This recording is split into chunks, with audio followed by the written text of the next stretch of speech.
बिस्मिल्लाहिर्रहमानिर्रहीम अस्सलामुअलैकुम। पहले ये वीडियो देखें फिर बात करते हैं। बहुत शुक्रिया शेख वकास अकरम साहब, आपने ज्वाइन किया प्रोग्राम में। ये बताएं कि आज अली बिन गंडापुर साहब तो निकले पेशावर से दावा करके कि वो पहुंचेंगे इस एहतजाज में, लेकिन नहीं पहुंच सके।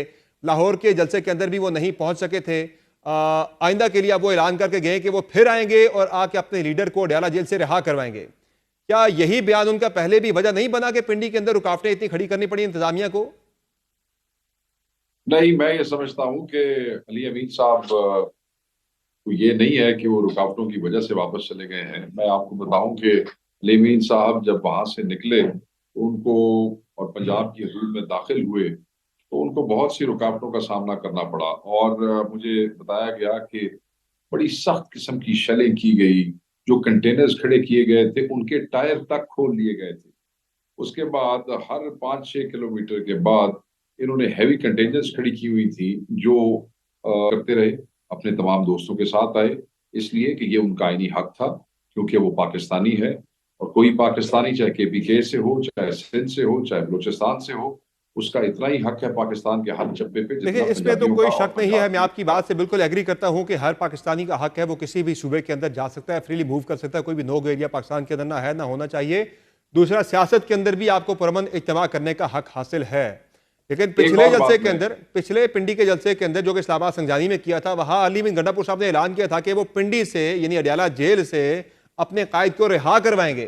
जब इस तरह के दावे आप करेंगे तो फिर इस तरह की रुकावटें तो फिर इंतजामिया की तरफ से खड़ी की उस जाएंगी। दावे को उसकी इंटरप्रिटेशन लेना जी, आप उसको इंटरप्रिटेशन लें। उन्होंने ये तो नहीं कहा था कि मैं जो जेल तोड़ के ले जाऊंगा। रिहा कराने का मकसद यही है कि हम पब्लिक प्रेशर इतना डेवलप करेंगे और ऑल वॉक्स ऑफ लाइफ से लोगों को इस तरीके से अपने साथ शामिल करेंगे कि ये हुकूमत जो है वो घुटने टेकने पे मजबूर हो जाएगी और जो जाली मुकदमात हैं वो इनको खत्म करने पड़ेंगे।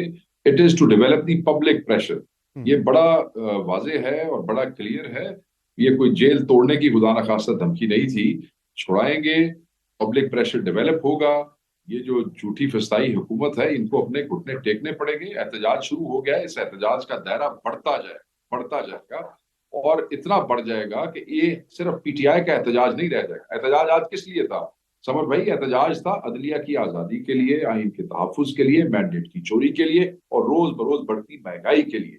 वो कोई अपनी जात के लिए एहतजाज नहीं कर रहा था। आज तो देखें, मेरे खान ने यह कहा कि अगर अदलिया आजाद होगी तो हर बेगुनाह आदमी की रिहाई का वो जामिन होगी जो आजाद अदलिया होती है। अगर अदलिया आजाद हो जाएगी तो खान ने कहा फिर तो मैं खुद ब खुद आजाद हो जाऊंगा। और इस अदलिया के साथ खड़े होना सिर्फ PTI नहीं, हर उसके लिए आपको हुकूमत की नंबर गेम पूरी होने से आपने रोकना है।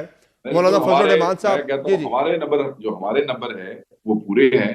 और ये हमारे साथ जो जुल्म जबर हो रहा है, जो हमें अगवा किया गया था, उन्हें पता है मैं भी उन्हें मुगवियां ही चुआ जिन्होंने पार्लियामेंट चुकिया गया सी, जैन कुरैशी जी साहब जी और बाकी हमारे दोस्त। उसके बाद हमारे 6 MNA जो है वो उठाए गए और जबरदस्ती पंजाब हाउस में रखे गए। और आज भी जो ये सारा तमाशा किया जा रहा था, ये इसी वजह से वे ये खाइफ है, इनके पास नंबर पूरे नहीं है। इनके कुछ अपने देखे ना, कोई बाज़मीर तो कहीं भी हो सकता है, इनमें भी कोई 2-4 बाज़मीर है। उस जनानु पिछली बारी तो ये उनको आप स्क्वाड्स के अंदर पहरे में लेके आए थे वोट डलवाने के लिए। तो कोई आप ना स्लिप हो जाने तो साढ़े पास ही देख तो रहे थे। आप तो आज आप तक की तो बात ये है, तो हाउ पूरा है। कॉन्फिडेंट यू आर कि पार्लियामेंट के अंदर इस तरमीम को पास होने से आप लोग रोक लेंगे? क्योंकि अभी तो मौलाना फजल रहमान भी आपको एंगेज कर रहे हैं कि आए बैठे मिलकर एक मुसवदा हम भी देते हैं। इसका मतलब है कि तरमीम के वाले से आप लोग किसी हद तक कोऑपरेट करने के लिए तैयार भी हैं कि आपकी अगर तजावीज शामिल की जाती है तो ठीक है, फिर नहीं पास नहीं, हो सॉरी जाए। Sorry, let me be very clear. इस किस्म की कोई बात नहीं हुई कि कोई नया एजेंडा आएगा या कोई जॉइंट एजेंडा आएगा। नहीं, मुसवदे बिल्कुल पे हम उस तहरीक पर कल भी इंसाफ और क्लैरिटी में JUI मिलकर मुसवदा देंगे अपना ना। नहीं, मैंने इसीलिए क्लैरिटी करना चाहता हूं कि किसी ज्वाइंट मुसवदे की कोई बात नहीं। बात ये हुई है कि ये जो वर्किंग पेपर है जो अभी तक उनके साथ शेयर नहीं हुआ है। देखो, ਤੁਸੀਂ ਵੇਖੋ साढ़े जान तो बाद कल पीपल्स पार्टी वाले गए थे और मौलाना ने फिर क्या लियाओ को मुसवदा ते लियाओ, कोई वर्किंग पेपर तो सानू जी दियो, हाँ। सानू पता तो लगे तुम करना की चाह रहे हो। मतलब है ढंडोरा पीट रहे हैं पूरे शहर में, पूरी दुनिया में, और हाथ में कुछ भी नहीं है। ये इसको कहते हैं फस्ताई हुकूमत के वो चुटकले गए। ये चुटकला है कि नहीं, तुम देखिए आए हो मेरे को एक इमदाद एक मंगने एक वास्ते। देखिए, इस पे थोड़ी सी जरा वजाहत मजीद आ जाए। एक मुसवदा हुकूमत की जानिब से उस रात शेयर किया गया था मौलाना फजल रहमान के साथ, जिसमें आर्टिकल 8 की मौलाना फजल रहमान ने मुखालफत की, आर्टिकल 9 की मुखालफत की, दीगर कुछ आर्टिकल से 51 था, 199 था, 200 था, जिनकी मुखालफत मौलाना फजल रहमान ने की। अभी वो 63 के ऊपर भी मुखालफत करने के लिए वो कह रहे सर, हैं हम कि किसी मैं अमेंडमेंट करूंगा के मुखालफत हम इसकी। बिल्कुल किसी अमेंडमेंट के हक में नहीं है। मौलाना फजलुर रहमान की तरफ से कामरान मुर्तजा साहब और राजा साहब बैठ के ऑप्शन जरूर देखेंगे। हमें मौलाना साहब ने इस बात का यकीन दिलाया है कि उनका कंधा अदलिया के खिलाफ या बेसिक राइट्स के खिलाफ इस्तेमाल नहीं होगा। वो शायद किसी कॉन्स्टिट्यूशनल कोर्ट के हवाले से थोड़े से सॉफ्ट हैं, जी हाँ। मगर उस पर भी उन्होंने वाजे कहा है कि जो फॉर्म और जो हैयत जो है वो गवर्नमेंट उनसे डिस्कस कर रही है, शायद वो उस पर ना माने। As far as PTI is concern, we are not for any amendment. Constitution के साथ ये खेल जो है ये गलत है। कॉन्स्टिट्यूशनल इलेक्शंस हैं, वो तो कहते हैं कि इन पे आर्टिकल हम ये डिमांड करते हैं कि इन्हें मुस्तफी हो जाना चाहिए, क्योंकि कोर्ट केस के अंदर जो ऑब्जर्वेशन आ गई हैं इलेक्शन कमीशन की परफॉर्मेंस और काम और अंडरस्टैंडिंग के हवाले से, तो उस तो बाद इन्हारा जवाब बढ़ता है बैठने का। इनका तो जवाब ही नहीं बनता बैठने का। ये तो पूरे कमीशन को घर जाना चाहिए। दार है, हम उस बिल्कुल सही। गुफ्तगू करने के भी हक हों तो, और तुसी साढ़े तो साड़ी ख्वाहिश और साड़ी हक चाहिए और महंगाई का साड़ी पसे ख्वाहिश है।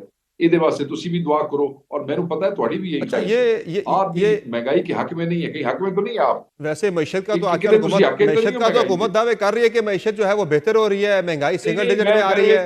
चलो एक सवाल, महंगाई तो किसी को भी एक अच्छी नहीं सवाल है, लगती, महंगाई तो तुसी किसी को भी महंगाई अच्छी नहीं लगती, खराब मैशत मुझ समेत किसी को अच्छी नहीं लगती, लेकिन बस, मौजूदा बस। हुकूमत दावे कर रही है महंगाई नीचे आ रही है, मैशत ठीक हो रही है, IMF प्राइम मिल गया। वो कह रहे हैं आपकी तमाम तो जो वो, बल्कि वो तहरीक इंसाफ का हवाला देते हैं कि तहरीक इंसाफ के और तमाम हुकूमत तर के जो हरबे दावों थे पे, वो सारे नाकाम हो हुकूमत गए, के अमेरिका दावों से पे लेके ना जाते जो जाके प्रेशर डलवाया गया। कंवर साहब, अगर आप हुकूमत के दावों की बात करेंगे तो हुकूमत तो कहती है कि असली लेजिटिमेट हुक्मरान भी आ। हुकूमत तो समझती है कि वो बड़े इज्जतदार लोग हैं। हुकूमत तो समझती है कि वो बड़े बाकिरदार लोग हैं। वो सारे दावे मतलब ख्वाहिशां भी होती हैं ना जी। तुसी ये दावे तो ना हो, दावे करने वालों को चीज़ां सच तो सही नहीं है, हो जाती हैं। सही है। बहुत शुक्रिया शेख।